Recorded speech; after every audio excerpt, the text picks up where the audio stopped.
పవన్ కళ్యాణ్ గారిని అసలు మీరు చదువుకున్నారా? కొంచెమైనా పరిజ్ఞానం ఉందా? అదేమంటే కాపు సోదరులు ఎందుకు ఇస్తూ ఉన్నాడు, మనం భోజనాలు పెట్టలేము, మనం మంచినీళ్ళు ఇవ్వలేము, అందువల్ల మనం ఎట్లా అన్ని సీట్లు అడుగుతాము, ఎన్ని ఇస్తే అన్నీ తీసుకోవాలి. రాజకీయ పరిజ్ఞానం అంట ఎవరు? చంద్రబాబు నాయుడు అంత సమర్థుడు అంట.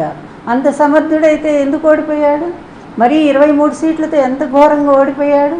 60 కేసులు ఈరోజు చుట్టుముట్టు ఉన్నాయి. ఈ 75 ఏళ్ల ముసలాడికి ఈరోజు ఎన్ని భయంకరమైన కేసులు, ఎంత అవినీతి పడు, ప్రపంచమంతా అవినీతి చక్రవర్తి అని చెప్తా ఉన్నారు కదా. నీకు మాత్రం పక్కన ఉండేటువంటి అతను అవినీతి కనపడలేదా? నువ్వు తిట్టావు కదా ఒకరోజు. నువ్వు 2019లోనే ఎప్పుడో కాదు, 2014 ముందు ఎప్పుడో మరి భయంకరంగా చంద్రబాబు అవినీతి అది ఇది అంటూ భయంకరంగా తిట్టావు కదా. అట్లాగే నీ కుటుంబాన్ని, మీ తల్లిని విమర్శించింది కూడా చంద్రబాబు, తెలుగుదేశం వాళ్ళే అని చెప్పి నువ్వు అన్నావు కదా. మరి ఈరోజు అట్లాంటి చంద్రబాబు గొప్ప రాజనీతిజ్ఞుడైపోయాడా? ఆయన మాత్రం ఆలిపేరులో తప్పించుకున్నాడా? ఎంత దారుణంగా పవన్, ఎట్లా మారిపోయావు నువ్వు. మారిపోయి నీ బలహీనతల్ని కాపు సమాజం మీద రుద్దటం అనేది ఒక న్యాయంగా అనిపిస్తూ ఉందా నువ్వు? అదేమంటే బలం లేనప్పుడు ఎందుకని అంటావే? ఒక్కసారి సిగ్గు తెచ్చుకో. బలం లేకపోయినా 9 నెలల్లోనే ఎన్టీఆర్ గారు మరి పరిపాలనకు రాగలిగారు. 9 నెలల్లో పార్టీ పెట్టి ఎలక్షన్లో ఫేస్ చేసి ఆయన ప్రభుత్వానికి రాగలిగారు. అలాగే ఢిల్లీ పీఠాన్ని మరి ఆమ్ ఆద్మీ పార్టీ ఎంత గొప్పగా సక్సెస్ఫుల్గా పోటీ చేసి వాళ్ళు గెలిచారు. అది ఉండాలయ్యా. ఆ స్పిరిట్ లేకుండా నువ్వు నీ బలహీనత, నువ్వు నిజం చెప్పాలంటే సజ్జల గారు చెప్పినట్టుగా నువ్వు ఒక అవుట్సోర్సింగ్ ఏజెన్సీలానే కనపడుతున్నావు ప్రజలందరికీ. నీ లోపాన్ని, నీ బలహీనత, నువ్వు ఎందుకు అతని చేతిలో చిక్కావో ఎవరికి అర్థం కావట్లా. డబ్బు కమ్ముడు పోయావో కాదో అది కూడా మాకు తెలియట్లేదు. కానీ సంథింగ్ నువ్వు మాత్రం ఏదో ఒక అతను నిన్ను బ్లాక్మెయిల్ చేస్తూ ఉన్నాడు. నీ బలహీనతను ఏదో తను పట్టుకొని నిన్ను అట్లా చేతులు గుప్పెట్లో పెట్టుకొని ఈరోజు ఎలా ఆడిస్తాలా. లేకపోతే నీ జెండా కనిపిస్తేనేమో చంద్రబాబు నాయుడు తీసేయని అంటాడా?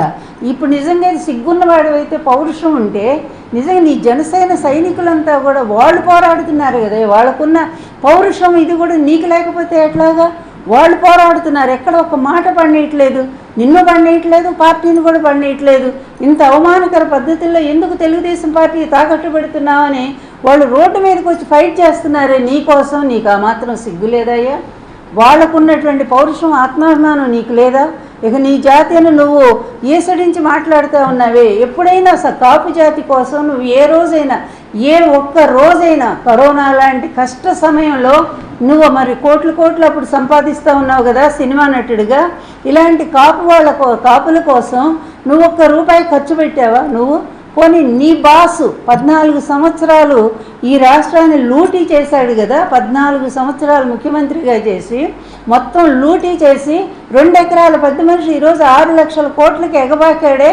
ఇదంతా అవినీతి కదా? నీ కళ్ళకు కనపట్లేదా? అందులో నీకు ఎంత షేర్ చేస్తున్నాడో మాకు తెలియదు దాని గురించి, ఎందుకంటే ఇవన్నీ చాటుమాట వ్యవహారాలు కనుక. కానీ పబ్లిక్గా ఈరోజు కేసులు బట్టబయలు చేస్తూ ఉన్నాయి కదా. అతను అవినీతి మీద 18 కేసులు స్టేలు తెచ్చుకొని బయటకు వచ్చాడు కదా. అందులో నేనేసిన కేసు కూడా ఉంది కదా.